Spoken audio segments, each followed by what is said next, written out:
بسم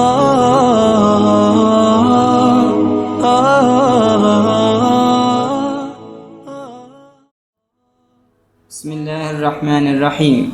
خاب وخسر من أدرك رمضان ولم يغفر له. إن أسباب خسارة رمضان وما فيه من الأجور والمغفرة لدى بعض الناس كثيرة ومتنوعة، وإن كان بعضها أهون من بعض.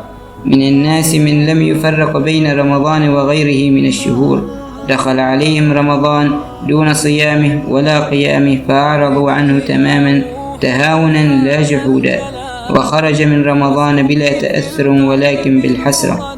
من الناس من ارتاح إلى الكسل والميل إلى الأخلاق الدنيئة، واستحوذ على نفوسهم الشهوات فانصرفوا إليها انصرافا بالغا، يخلدون للنوم في معظم النهار ويسهرون في الليل بما لا يليق بالشهر الفضيل من التصرفات.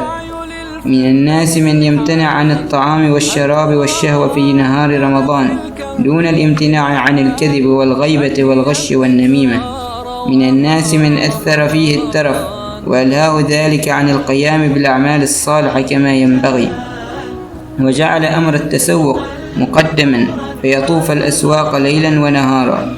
على كل مسلم أن يحاول ويجعل رمضان شاهدا له لا عليه، وأن يهذب النفس ويرتقي بها إيمانا وأخلاقا وسلوكا.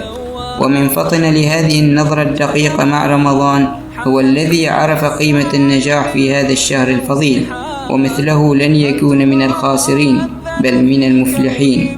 أخي الكريم، لم يبقى إلا القليل، فشمر عن ساعد الجد واستغل ما بقي من رمضان. أم هي الذكرى رواها رمضان، موسم العفو أوان الرحمة، فرصة العمر زمان العمل، مركب يعلم